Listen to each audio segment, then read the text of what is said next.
Doctor अनुज पेगु बिथांनि नेग्लिजेन्सि minister Basumatary बिथांनि नेग्लिजेन्सियाव दिनैसिम BKW इलेक्शन जानो हायाखै। আপনার কোনবার অনুরোধ থেকে আমি মাথা নাই এখানে কি ভাবিছে বড় জাতি যাই মানসিয়া বড়নি থैयानो गैया बिथांमोन बायदि मानसिया BKWC बर'नि काउन्सिलाव EM जानानै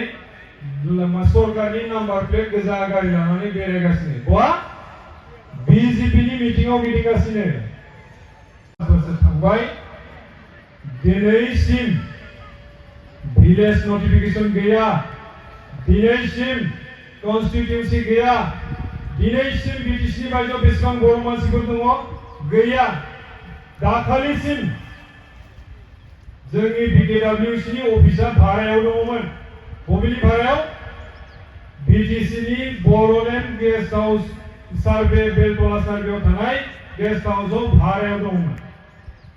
अन्नानै दाखालि हाग्रामा महिलारिया गाबबाय बायनायाव जों बुंबाय बायनायखाय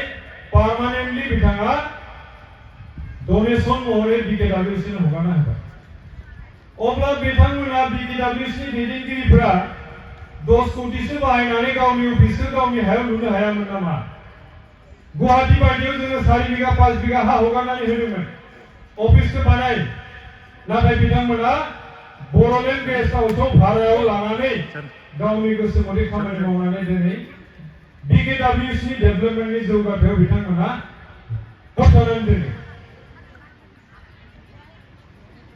बेनि दायनिगिरिया सोर बेनि दायनिगिरिया BKWC नि दैदेनगिरि आरो दानि सरकारजों थाफानाय UBPO United board of people organisation जायनि आफादगिरिया मनरन्जन बसुमतारी बिथांमोना मा बुंनो सानो BTC नि बायजोआव थानाय बर' जातिनि सिमांखौ मा खालामनो सानो बिथांमोना बिब्दिनो थगायथुसि मानसिफोरखौ रागा रुगा मिटिंआव होबथा लांनानै बर'फोरखौ थगायनो नाजाबाय थादोंमोन आरो जों बर'फोराबो मानो थगायजाबाय थादों दुखु नाङो जों गाबखाङो BKWC नि जोंनि गुबै थांखियानो BTC नि बायजोआव थानाय बर'फोरनि जौगाथाय BTC नि बायजोआव थानाय बर' गामिफोरखौ डेभलप खालामनाय बाथौ मन्दिरखौ लुफुंनानै होनाय ब्रह्म मन्दिरखौ लुफुंनानै होनाय गथ' गथायफोरखौ मोजां सोलोंथाइ होनाय वमेन्स आइजो माहारिफोरखौ गोजौ थाखोनि खामानि मावहोनाय मा मावदों मोनसेबो गैया जिर' only मिटिं खालामनानै बिथांमोना रायजो राजाफोरखौ सिगिनानै होबथानायल' बिब्दिजों माबोरै सोलिनो जों माब्लासिम थगायजाबाय थानो दिनैसिम तिनसुकिया डिब्रुगड़नि बर'फोरा बर' राव रोंला गावनि ड्रेसखौबो गाननो रोंला धोरोमाबो सोलायजोब्बाय संकरि जाजोब्बाय बर' मानसिफ्रा संकरि जाजोब्बाय जोङो सिमां नुदोंमोन BTC नि बायजोआव थानाय बर'फोरखौ जोङो बर' खालामजोबगोन ड्रेस गानहोगोन जों बावगारनाय ड्रेसखौ जों गानहोगोन बर' रोङैखौ जों बर' फोरोंगोन बर' धोरोम गैयैखौ जों बर' धोरोमाव कनभार्ट खालामगोन नाथाय फेलें बिथांमोना बे BKWC नि 13 कोटि फैसाखौ लानानै गावनि गोजा कालारनि नाम्बार प्लेट लानानै आं चेयारमेन आं EM आं चिफ आं डिपुटि चिफ बिब्दि होननानै बेरायगासिनो दङ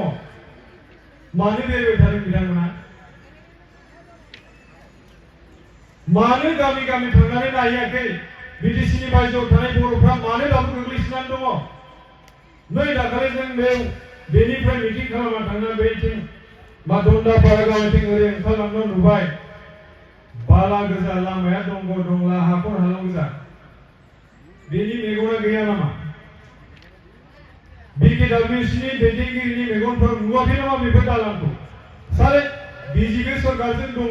सोरबा सासे विधायक MLA खौ बुंनानै लामा दथाखौ बानायना होनो हायामोन नामा मानो मावनो रोङा मावनो हायाबा जों बादि आफादनो हगारना हो रायजो राजाफोरनो हगारना हो नोंथांमोनखौ बे 13 कोटि 50 लाखजोंनो जों सुख शान्ति लानानै जों बेरायबाय थानो हायाखैना जोङो 10 लाख बर'फोरनि सोंथि दङ जों 10 लाख बर'फोरा BTC नि बायजोआव जों थासारिखौ खालामनो हानाय जोंहा सोंथि दङ मानो थगायजाबाय थानो डिब्रुगड़ जिल्लानि बर'फ्रा जोंखौ नुबाथाय बर' रायजोनि राजाफोर फैदों होननानै बिराद अनसायो नाथाय ड्रेस गाननो रोङा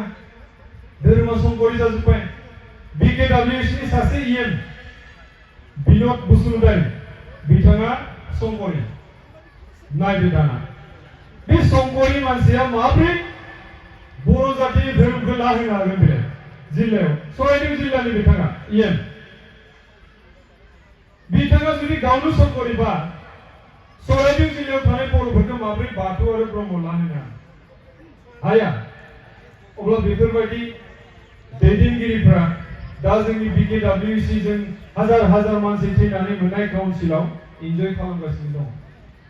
जाय मानसिया बर'नि थैयानो गैया बिथांमोन बायदि मानसिया BKWC बर'नि काउन्सिलाव इएम जानानै सरकारनि नाम्बार प्लेट गोजा गारि लानानै बेरायगासिनो बहा BJP नि मिटिंआव गिदिंगासिनो सोरबा कंग्रेसनि मिटिंआवबो थाङो BTC आवबो थांलाबायो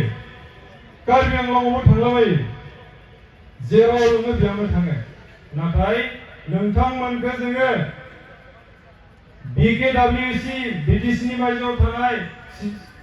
BKWC नि सिङाव थानाय बर'फोरनि जौगाथायनि थाखायसो इएम आरो जिएम बानायदोंमोन मा एब्लाबो क'क्राझाराव बेरायहैनांगौ जोंनि जुथुवा क'क्राझारजों नङा आसाम सोरखारजोंसो आसाम सोरखारा माने बिबाय थादों हरदो भिलेज नटिफिकेसन हरदो कन्स्टिटिउसन दानानै हरदो इलेक्सन खालामनोसै 200 निफ्राय 500 कोटी नोंथांमोननोबो जों होनोसै आसाम सोरखारा बिब्दि बुंदों बिब्दि बुंसेयावबो दिनै मिनिस्टार बसुमतारी बिथांमोना मानो भिलेज नटिफिकेसन खालामनो हायाखै मानो इलेक्सन खालामनो हायाखै आसाम सोरखारा होनदों इलेक्शन खुंनानै जुदि काउन्सिला फुल प्लेजेड जायोब्ला 200 निफ्राय 500 कोटी जोंबो होगोन नाथाय बिथांमोना 13 कोटी 50 लाख इज ओके 13 कोटी 50 लाखानो जोंना जागोन होननानै बिथांमोना दिनैसिम BKWC आव इलेक्शन खालामनो हायाखै नेग्लिजेन्सि डक्टर अनुज पेगु बिथांनि नेग्लिजेन्सि मिनिस्टार बसुमतारी बिथांनि नेग्लिजेन्सियाव दिनैसिम BKW इलेक्शन जानो हायाखै दिनैसिम BKWC भिलेज नटिफिकेसन जानो हायाखै दिनैसिम कन्स्टिट्यूशन जानो हायाखै ओनलि फर नेग्लिजेन्सि जोंनि मिटिंआव अनुज पेगु बिथाङा फैया होनदों नेग्लिजेन्सि बिथाङा बर' जातिनि मिटिंआव फैया होननानै बुंदों অনুজ পেগু ডাঙৰীয়া আমাৰ মিটিঙত অহাৰ কাৰণে অসন্মান হৈছে আমি তেখেতৰ কুৰ্চি তেখেতৰ চিয়াৰখন আমি সন্মান কৰি পেলাই তেখেতক মাতিছো আপুনি অনুজ পেগু নহয় আপুনি ট্ৰাইবেলৰ মিনিষ্টাৰ ট্ৰাইবেল সকলৰ উন্নতি চাবৰ কাৰণে আপোনাক আমি মাতিছো আপোনাক কোনবা অনুজ পেগু হয় আমি মাতা নাই তেখেতে কি ভাবিছে বড়ো জাতি তেখেতে ভাবিছে নেকি কোনবা আছে কাৰণে সব আছে বড়ো জাতি মোৰ সন্দেহ হয় তেখেতে ট্ৰাইবেল হয় না নহয় ট্ৰাইবেলৰ কোনো এটা ইস্যু তেখেতে লোৱা নাই BKWC মেইন ইস্যু আছিলে তেখেতে আজিলৈকে BKWC ইলেকশ্যন পাতিব পৰা নাই ধেমাজি জিলাৰ অনুজ পেগু আৰু মিনিষ্টাৰ ডাঙৰীয়াৰ ঘৰ ওচৰ আছুৰি সদায় লগ পায় সদায় ক'ব পাৰে যে ইলেকশ্যন পাতিবৰ কাৰণে আজিলৈকে কিয় পৰা নাই হয় কিয় নেগলিজেন্সি আমাক নেগলিজেন্সি কৰি আছে আমাক লিলিপপ দি আছে ভুৰকাই আছে আমাৰ বাটুৱাৰী সকল হয়তো বহুত জায়গা কিবা কিবি দিম বুলি কৈছে দিছি না নাই মই নাজানো ব্ৰহ্ম সকলৰ ওচৰতো বহুত কিবা কিবি কৈছে দিছি না নাই মই নাজানো কিন্তু আমি জানো আলটিমেটলি আমি BTCৰ বাহিৰত থকা বড়ো সকলে যেতিয়ালৈকে BKW ইলেকশ্যন পাতিব নোৱাৰে তেতিয়ালৈকে আমি কিন্তু 13 কোটি 50 লাখে ল'ব লাগিব আজি 5 বছৰ যদি আমি 200 কোটিকে পালো হয় আমি কিমান উন্নতি কৰিলো হয় 200 কোটি 5 কোটি আমি 1000 কোটি টকা পালো হয় 1000 কোটি টকা পালে আমি সার্ভে কৰিছো BTCৰ বাহিৰত বড়ো অঞ্চলত এটাও ৰাস্তা বাকি নাথাকে এটাও বাথু মন্দিৰ বাকি নাথাকে এটাও ব্ৰহ্ম মন্দিৰ বাকি নাথাকে সব কৰিব পাৰিলো হয় আমি কিন্তু তেখেতসকলে নেগলিজেন্সি খালি 13 কোটিৰ ওচৰত থাকি পেলাই আমাৰ পাবলগীয়া সম্পত্তি আমাৰ পাবলগীয়া ৰাইটস ফান্ডামেন্টাল ৰাইটস এইসকল শূন্য বিচ্ছিন্ন কৰিছে जों रायजोफोरा सांग्रां जानो सम जाबाय जों रायजोफोरा मोनथिनांगौ जे जोंनि मोनथाया मा जों थाबैनो बिकेडब्लिउ इलेक्शन खालामनांगौ आरो 200 निफ्राय 500 कोटी टाका जों आसाम सरकारनिफ्राय मोननो हानांगौ नांगोन ना नाङा रायजोफोर 500 कोटी 300 कोटी 200 कोटी नांगोन ना नांगोन नांगौबा रायजोफोरा सांग्रां जा बिथांमोननि 13 कोटी 50 लाखआव जोङो खुसि जानो लाब गैया जों बिथांमोन बायदि मानसिखौ नेग्लेक्ट खालामनो सोलोंनांगौ सोर बेलाय जोंखौ नेग्लेक्ट खालामो जोंनि जायगायाव जोङो सांग्रां जानांगौ दा जों मानसिसिन मोननो सम जाबाय जोंखौ जुदि सोरबा नेग्लेक्ट खालामोबा जोंखौ जुदि सोरबा नेवसियोब्ला जों बिथांखौबो नेवसिनांगौ दा बेखायनो बिटिसिनि बायजोआव थानाय बर'फोरा गोबां अलखदाव दङ बे हिसाबै जोङो गासैखौबो खौसे खालामनानै बिकेडब्लिउसिखौ जोङो इलेक्शन खालामनानै 200 निफ्राय 500 कोटी जों लाबोनो थाखाय जोङो बड' पिपल्स पार्टी खालि बर'फोराल' बे पलिटिकल पार्टीयाव जइन जानो हायो बेलेग जातिनि थाखाय बे पार्टीया नङा एटलिस्ट अकल जोङो बर' पिपल्स पार्टीखौ काउन्सिलाव इलेक्शन गेलेनोल' जों बाहायदों जों काउन्सिलावल' इलेक्शन गेलेगोन बाकी एसेम्बली एमपी इलेक्शनाव जोङो उदिस गैया जोंनो इफोराव जों बारा ताल लाया जोंहा काउन्सिला डेभेलप जानांगौ काउन्सिलाव फान्ड बारायनांगौ इलेक्शन जानांगौ डेभेलप जानांगौ जोंनि फरायबाय थानाय गथ'फोरा इउनिभार्सिटी माने आईएएस आईपीएस जानांगौ बेफोराव जों नोजोर होनांगौ बाकी खोथा गैया बेखायनो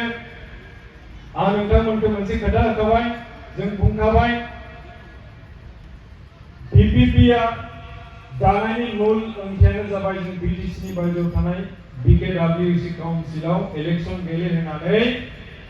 200 निफ्राय 500 कोटी लाबोनानै बर' जातिखौ डेभेलप खालामनाय आं बारा गोलाव बुंला नोंथांमोना हयতো मोनथिबाय आं मा बुंनो सानदों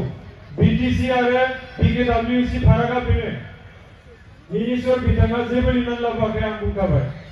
जिर' बिग जिर' जेबो फान्ड पलिसि गैया जेबो माने गैया जेबोआनो गैया बिकेडब्लिउसीनि थाखाय बेखायनो नोंथांमोननि सेराव मालाबाफोर इउबिपिअ आरो बिकेडब्लिउसीनि दैदेनगिरिफोर फैयोबा मोनब्रैल' सोंनांगौ सोंथि भिलेज नटिफिकेशना मानो दाबो जायाखै बीटीसीनि बायजोआव बेसेबां बर'फोर दङ मानो कमप्लिट जायाखै सनितपुर बिश्वनाथआ मानो बिकेडब्लिउसी दाबो हाबाखै राभा हासंआ मानो दाबो बिकेडब्लिउसीआव हाबाखै बिकेडब्लिउसीआव मानो दाबो इलेक्शन खालामाखै नोंथांमोना मा जाहोन आरो नोंथांमोनखौ बे मेलनि गेजेरजों मोनसे खोथा खावलायनो सानदों आं खोनानो मोनदों जे बिथांमोना मेल मिटिं खुङोब्ला रायजोफोरनाव गामि थांनानै माइरं सेरसे फैसा 100 नंगौ ना नङा रायजोफोर माइरं सेरसे फैसा 100 मानो थाङो काउन्सिल मोनखानानै सरकाराव फाखानानै बिथांमोना मानो रायजो राजाफोरखौ हेरेसमेन्ट होबाय थायो मा जुक्ति दङ मानो हेरेसमेन्ट जों दुखिया मानसिफोरखौ जों सांग्रां खालामनो थाखाय जों काउन्सिल बिदों काउन्सिल मोनदों मोननायनि उनावबो मानो रायजो राजाफोरनाव 100 टाका आरो 1 केजि माइरं मानो बियो जाहोनो हायाबा लोंहोनो हायाबा लिंनो नाङा दिनै जों सोरबा रायजो राजाफोरखौ कालेक्सन खालामदों नामा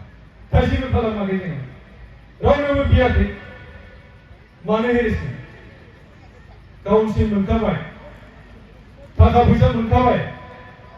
रायजोफोरखौ जाहोनांगौ लिंनानै फोरमायनांगौ बिकेडब्लिउसीआव मा जानानै दङ मा जागासिनो दङ खालि धरना खालि लामा दथाव लांनायल' आन्दलनाव लांनायल' बाहायनानै मानसिफोरखौ रिलि खालामलाबाय बाथौ दाखालि मोनसे रिलि खालामदों बिथांमोना मानो माबा लायनो बड' रेजिमेन्ट नांगौलायनो बड' रेजिमेन्टखौ सेबना गैया जेबो गैया ओरैनो मानसिफोरखौ इलेक्शन खाथियाव नोंथांमोनखौ बाहायनानै नोंथांमोननि खर'खौ देखायनानै आसाम सरकार बिजेपि सरकारजों टाका फैसानि लेनदेन যে আমার লগত 10 লাখ মানুষ আছে আমি ভোট নিদিলে আপোনালোকে হাৰিব বিপি জানিমালাই লেনদেন জানছে नोंथांमोना मिटिंआव सान्दुं गोसायाव थांनानै लामा दथाव थांनानै लोमजा साजा थांसै रावबो नायफैया नोंथांमोनखौ एलार्ट जा नोंथांमोना मिटिंनि नामाव टाका कालेक्सन जायोबा होनाङा दा हो मानो होनांगौ जोंनो होनोसो नांगौ दाखालि जोङो आफाद दाबा मोनसे खोथा खोनादों बे ओनसोलावनो 75 टा गामियाव खुन्दुं रानदोंनो आंनो बे जिल्लानिफ्राय खोन्थाहरदों जों आफाद दाबाय थाबा खुन्दुङा मा 75 जिल्ला गावसोरा होफैनो हायाखै आबसु आरो आबोखौ बाहायदों 75 टा गामियाव 75 टा बान्डल खुन्दुं आरो 75 टा स्प्रे मेसिन मोनसे गामियाव मोनसे स्प्रे मेसिन मोनसे गामियाव बान्डलसे खुन्दुं माबोरै जादों जोंनो नाङा बेफोरखौ बिराद दुखु फोरमायनो मोनदों आं बिराद दुखु मोनदों मालाबा जों मेगनाव